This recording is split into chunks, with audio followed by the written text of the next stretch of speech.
이 프로그램은 한인추대 채무삭강그룹 파워솔루션 제공입니다. 경기 침체와 서프라임 사태로 신용카드 등으로 돈을 빌렸던 사람들은 위기에 몰리기 시작했습니다. 갚아도 줄어들지 않는 채무가 있다면 전문 업체를 찾아 상담할 경우 많은 삭감을 받을 수 있습니다. 채무 삭감을 받을 때 가장 중요한 것은 자신의 채무를 지혜 있는 방법으로 빠르게 대처하는 것입니다. 보통 일반 사람들이 아시고 계신 카드 빚을 내지 않으면 보통 이제 카드 회사에서 컬렉션 에이전시 같은 데로 옮긴다고 넘긴다고 생각을 하시고 계신데요. 물론 지금도 컬렉션 에이전시로 넘겨가는 케이스가 많이 있지만 변호사 사무실로 옮겨가는 케이스가 더 많은 걸로 지금은 보고 있습니다. 아무래도 경기가 나빠지고 돈을 못 내는 사람들이 더 많아지다 보니까 변호사 사무실로 넘기게 되면은 소송을 하기가 편해져요. 그렇기 때문에 컬렉션 에이전트보다는 변호사 사무실을 더 많이 선호하는 것 같고요. 또 크레딧 카드 회사에서도 변호사를 선임을 해야지만 손님들에게 보내실 수가 있기 때문에 아예 처음부터 변호사 사무실로 케이스를 넘기고 조금 기다렸다가 소송을 하는 케이스가 요즘은 굉장히 많아졌습니다. 만약 채무에 관해 빠르게 대처하지 못해 콜렉션이나 소송장을 받았을 경우 대처하는 방법은 무엇일까요? 채무삭감 전문 업체가 활성화되기 시작한 것은 약 3년에서 5년 전부터라고 할 수 있습니다. 기존에는 경기와 부동산 시장이 활성화되다 보니 은행에서는 채무삭감을 쉽게 해주었다고 합니다. 그렇지만 몇 년 사이에 많은 사람들이 신용카드 페이먼트를 납부하지 못하면서 은행은 보다 강경하게 대응하고 있습니다. 일부 한인들은 자신이 가지고 있는 재산이 많이 없다며 소송장을 무시하는 경우도 있다고 합니다. 만약 소송장을 무시하면 뒤따라오는 악영향은 무엇일까요?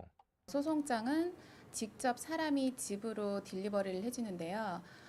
요즘 들어서 많은 상담을 받는 질문이기에 오늘 좀 말씀을 드리려고 하고요. 딜리버리가 오면은 보통 집에 계셨던 분들이 본인인데도 불구하고 본인이 아니다. 이런 사람 살고 있지 않다라고 하고 소송장을 리턴해서 보내는 경우들이 많이 있어요. 그러고 나서는 소송장이 접수가 되지 않았다고 생각을 하시고 편안히 계시다가 어느 날 갑자기 은행 구자로부터 은행 차업을 받는다던가 아니면은 월급 차업이 들어오는 경우를 겪고 나서 오시는 분들이 계시는데요. 소송장은 일반적으로 딜리버리가 오는데요. 미국에서는 3번 딜리버리가 온 후에도 손님에게 직접 전달이 되지 않을 경우 그냥 자동적으로 법원에 접수를 시킬 수가 있습니다. 신용카드 페이먼트를 내지 못하면 은행에서는 채무자를 상대로 소송에 들어가게 됩니다. 소송장을 받은 뒤 그에 대한 응답을 하지 않을 경우 법원 판결문을 받게 되는 것입니다. 판결문을 받게 되면 은행 차압, 월급 차압, 그리고 가지고 있는 재산이 담보로 잡힐 수 있다는 것입니다. 하지만 채무삭감을 위해 미리 대처하거나 전문가를 찾아 상담하게 되면 큰 화를 면할 수도 있습니다. 채무삭감 혜택을 받기 위해서는 어떤 절차를 거쳐야 하는지 자세히 알아보겠습니다. 소송장이 집으로 딜리버리가 올 경우에는 돌려보내기보다는 그거를 받으시는 게 좋고요. 받으시고 대처를 하시게 되면 그나마 판결문이 나기 전보다는 삭감을 받으실 수가 있기 때문에 소송장을 꼭 받으시고 저희 같은 전문 업체를 찾으셔서 상담을 하시고 그에 따른 절차를 밟으시는 게 더 현명한 방법이라고 생각을 합니다. 최근 들어 부실 채무삭감 업체가 판을 치고 있습니다.